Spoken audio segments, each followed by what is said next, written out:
Iran ने अब तक का सबसे बड़ा हमला किया है अमेरिका के बेस पर, खास तौर पर जॉर्डन में। और ईरान की जो डांसिंग मिसाइल कहते हैं, जिसे जिगजैग मिसाइल्स भी कहा जा रहा है, उस डांसिंग मिसाइल ने ऐसी तबाही मचाई है जॉर्डन में, जिसके अब जो तस्वीरें सामने आ रही हैं और जो ईरान दावे कर रहा है उसके मुताबिक देखिए, ईरान ने बहुत बड़ा दावा किया है। ईरान ने यह कहा है कि जॉर्डन में दर्जनों अमेरिकी सोल्जर्स मार दिए गए हैं।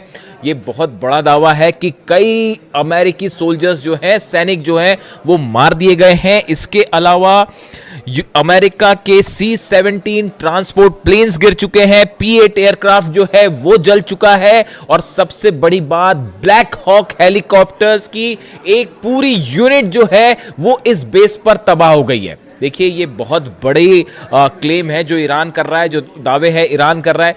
ईरान की तरफ से पहले भी जो दावे हुए, देखिए वो धीरे धीरे सच साबित हो रहे हैं। हमने आपको बताया था कि जॉर्डन में जो हमले हुए हैं उसमें कई प्लेन तबाह हुए हैं। अब वो बात धीरे धीरे सामने आ रही है। 4 अमेरिकी सोल्जर्स की मौत की खबर जो है वो सामने आ चुकी है। लेकिन इसके बाद अब ईरान की तरफ से जो दावा है, ईरान का कहना है कई दर्जन अमेरिकी सैनिक जो है वो मारे जा चुके हैं। लेकिन अब देखिए, इसमें बड़ा सवाल ये है कि आखिर ये हमले जॉर्डन पर कैसे हुए और कैसे ईरान के मिसाइल्स ने जॉर्डन के बेसिस पर जो है वो इतना सटीक निशाना साधा कि वहां हाहाकार की स्थिति है। देखिए, मुवफ़्फ़क़ अल सॉल्टी बेस जो है पूरी तरह से तबाह है। बताया जा रहा है यहां पर जबरदस्त हमले हुए। Prince Hassan airbase, king Faisal airbase, ये जॉर्डन के वो बेसेस हैं जहां बड़ी संख्या में अमेरिकन जो थे सोल्जर्स मौजूद थे। अब देखिए हुआ क्या, ये कैसे जॉर्डन में इतना बड़ा नुकसान जो हुआ है अमेरिका को, जिसके दावे हो रहे हैं, ये कैसे हुआ, और ईरान की डांसिंग मिसाइल का क्या रोल है इसमें। अमेरिका के तमाम अखबार, मीडिया आप उठा के देख लीजिए, वो इन खबरों से भरे पड़े हैं कि ईरान की डांसिंग मिसाइल, जिगजैग मिसाइल, जो अपना रास्ता बदल लेती है। देखिए, ईरान की तरफ से मिसाइल दागी गई जॉर्डन के इस तमाम बेसिस पर। हुआ ये कि अमेरिका के पेट्रियट सिस्टम ने, थाट सिस्टम ने इन्हें रोकने की कोशिश की। लेकिन जो खबरें आ रही हैं उसके मुताबिक ईरान की ये मिसाइल्स जो हैं ये जिगजैग रूट अपना रही हैं, यानी कि अपना रास्ता बदल दे रही हैं। इसीलिए इसे डांसिंग मिसाइल भी कहा जा रहा है। और अमेरिका का ये कहना है, अमेरिकी मीडिया का कहना है, साहब मैं खुद नहीं बता रहा अपनी बात, अमेरिकी मीडिया जो दावे कर रहा है, आप उठा के देख लीजिए जितने अखबार हैं अमेरिका के, कि ये जिगजैग मिसाइल और ईरान की डांसिंग मिसाइल को रोकने में पेट्रियट और थार्ड पूरी तरह से नाकाम हुआ। और इन मिसाइल्स की स्पीड इतनी ज़्यादा थी कि इसे रोकना असंभव था। नतीजा ये हुआ कि बहुत बड़ा नुकसान हुआ है, और अब अमेरिका ने इसे स्वीकार करना भी शुरू कर दिया है। और कितनी कैजुअलिटी हुई है ये अभी आने वाले वक्त में पता चलेगा। और ये भी कहा जा रहा है कि बदला लेने के लिए अमेरिका आज की रात बहुत बड़ा हमला कर सकता है, इस तरह की सूत्रों के हवाले से खबर है। अब देखिए एग्जैक्टली हुआ क्या। हुआ ये कि अमेरिका के जो फॉरवर्ड बेसिस में से शामिल हैं कुवैत और बहरीन, ये दोनों जगह से अमेरिका के फाइटर जेट्स टेक ऑफ कर रहे थे ईरान पर हमला करने के लिए, जो अभी दूसरे दौर के हमले शुरू हुए इस पर। लेकिन नतीजा क्या हुआ, ईरान की तरफ से अली अल सलीम बेस जो है कुवैत में, वहां पर पेट्रियट सिस्टम तबाह कर दिया गया। $1.5 बिलियन का नुकसान हो गया। एयर सर्विलांस जो राडार था वो तबाह कर दिए गए। ऐसे ही हाल जो है बहरीन में था, शेख ईसा एयरबेस में पेट्रियट सिस्टम तबाह हो गया, वो भी $1.5 बिलियन का था।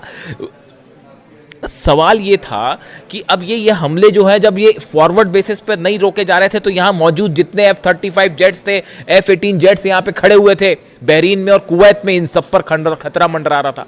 इनसे बचने के लिए C-17, P-8 और ये जितने F-35, F-18 जेट्स थे, इनको हटा के जॉर्डन ले जाया गया।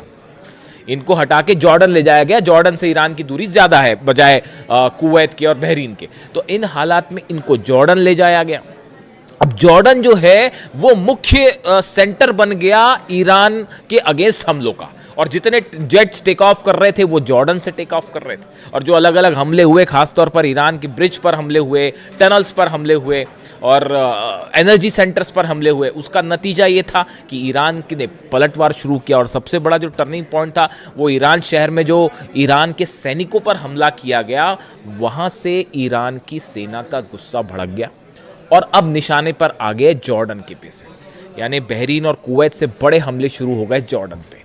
और ईरान ने, देखिए मैंने आपको पहले ही कहा था कि जैसे जैसे जंग आगे बढ़ेगी ईरान अपनी सबसे खतरनाक मिसाइल्स निकाल के हमले शुरू कर देगा। अब पेट्रियट और थार्ड लगे हुए हैं, सबको पता था कि पूरा जोर लगा दिया अमेरिका ने जॉर्डन में अपने बेसेस बचाने के लिए।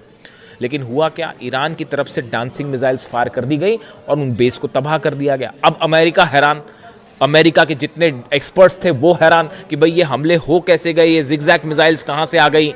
और आप देखिए इतनी लंबी जंग चली, तमाम हमले हुए अमेरिका की तरफ से। डोनाल्ड ट्रंप ये दावे करते फिर रहे हैं कि भाई 70% मिसाइल ख़त्म हो गई है और 90% मिसाइल ख़त्म हो गई है। मेरे से भी दर्शक अक्सर ये सवाल पूछते हैं कि क्या ईरान की मिसाइल सब खत्म हो गई है, जैसा दावे डोनाल्ड ट्रंप कह रहे हैं। मैं आपको फिर से इस बात को रिपीट कर रहा हूँ, ईरान के पास कितनी मिसाइल्स हैं या तो अहमद वाहिदी साहब जानते होंगे आरजीसी चीफ, या अली खामेनी साहब जानते थे। इनके अलावा हकीकत क्या है कोई नहीं जानता। ईरान में कितने मिसाइल सिटीज हैं, इसी दिन के लिए अली खामेनी साहब ने अपनी सेना को तैयार किया था, इसी दिन के लिए तैयार किया था।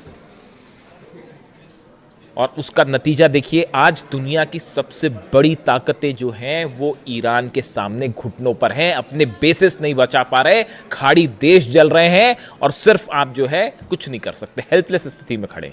तो हुआ ये, जहां पर हमने बात छोड़ी कि पीछे कर लिया गया, अब ये डांसिंग मिसाइल्स फायर हुई। अब अमेरिका में चर्चा शुरू हुई कि भाई यहां तो दावे कर रहे थे ट्रंप की सब खत्म हो गया, फिर ये मिसाइल्स कहां से आ गई।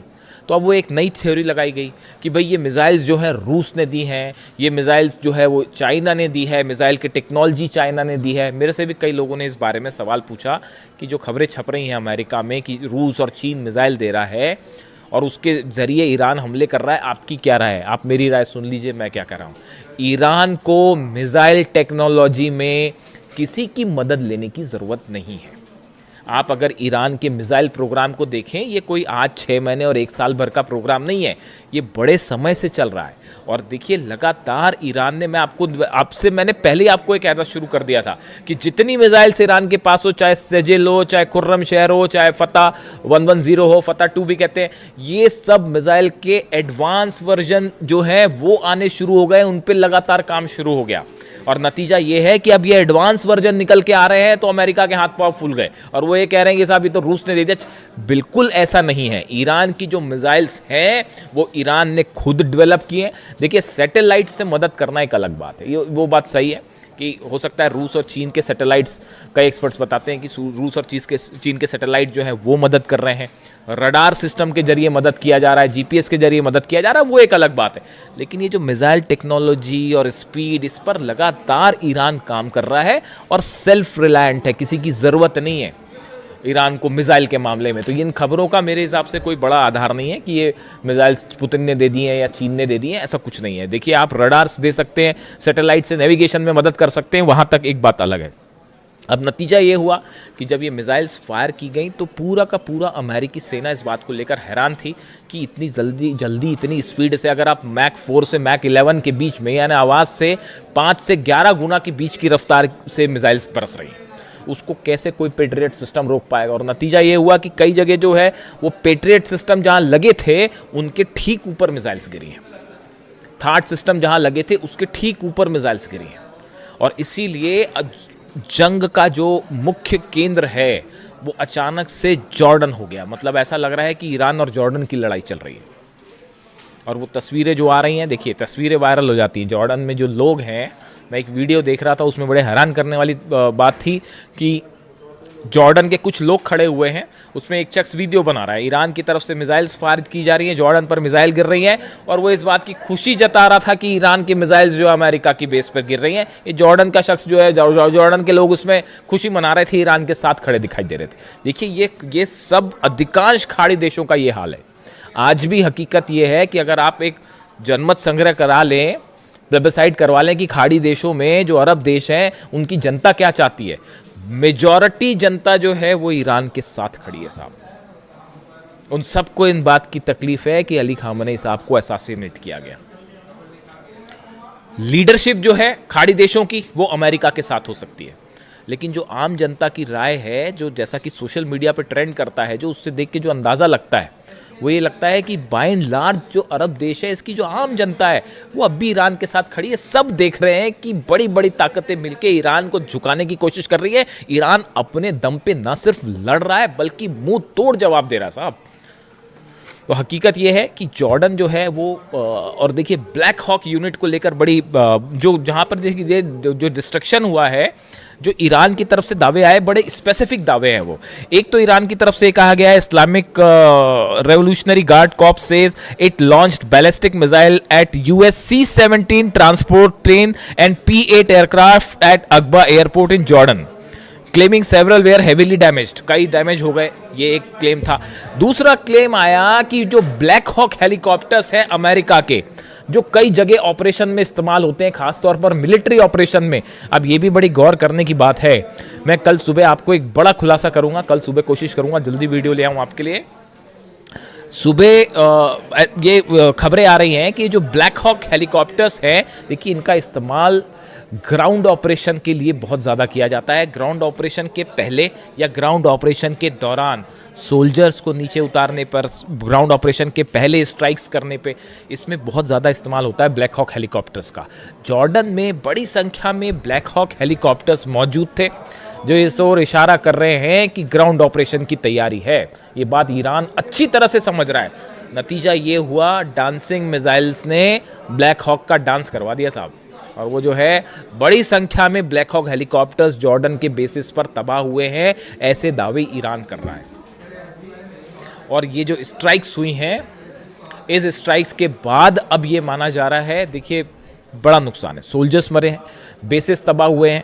पिछली बार जो जंग हुई थी, जो इस सीज फायर के पहले की जो जंग थी, उसके जो आंकड़े आए, 428 अमेरिका की अलग अलग संपत्तियां थी, प्रॉपर्टीज थी, जिसमें सब शामिल थे अलग अलग, उन सबको जला दिया गया ईरान की तरफ से। यानी आप दूसरे सरल शब्दों में कहें, अमेरिका के 428 ठिकाने ऐसे हैं, जैसे एयरपोर्ट हो गया, मिलिट्री बेस हो गया, एम्यूनिशन रखने की जगह हो गई, सोल्जर्स जहां पर रुकते हैं, बैरक्स हो गई, ऐसे करीब 428 ठिकाने अमेरिका के ईरान ने जला दिए थे। ये जो सीज फायर का खेल डोनाल्ड ट्रंप खेलते हैं, ये क्यों खेलते हैं आप बताइए? अगर जंग जीत रहे होते अब तक कब्जा कर लिया होता साहब, अंदर घुस के, जैसे इराक में किया, जैसे अफगानिस्तान में किया, बाद में फिर बाहर निकलना पड़ गया, वो एक अलग बात है।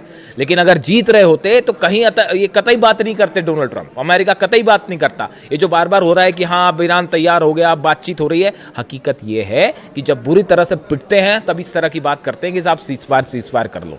बड़े सारे एक्सपर्ट्स की ये राय है कि अमेरिका तब सीज फायर की बात करता है या टॉक्स की बात तब करता है जब ऐसा लगता है कि हारने लगा, और एक बार फिर वही स्थिति बनने लग गई है। जितना नुकसान हुआ है, देखिए ये बात साफ है, आप एयर स्ट्राइक्स करके ईरान को नहीं दबा सकते, नहीं हरा सकते, हराने का कोई सवाल ही नहीं है। अब हॉर्मूज में 2 जहाज देखा आपने किस तरह से ठोक दिए फिर से, तो हॉर्मूज पूरी तरह से ईरान के कंट्रोल में है। और अब खाड़ी देशों में बड़े missiles, dancing missiles, zigzag missiles, जिनका इस्तेमाल हो रहा है, इसकी कोई काट किसी के पास नहीं है। और अमेरिका के plane, black hawk helicopters, C-17 transport plane, सब के सब आग के हवाले हैं। आज की रात भयानक हमले होने वाले, इसमें कोई शक नहीं है। ईरान भी तैयार है और देखते हैं अमेरिका की तरफ से क्या स्ट्राइक होती है। जो भी अपडेट होगा पहुंचाऊंगा आप तक। Thank you so much.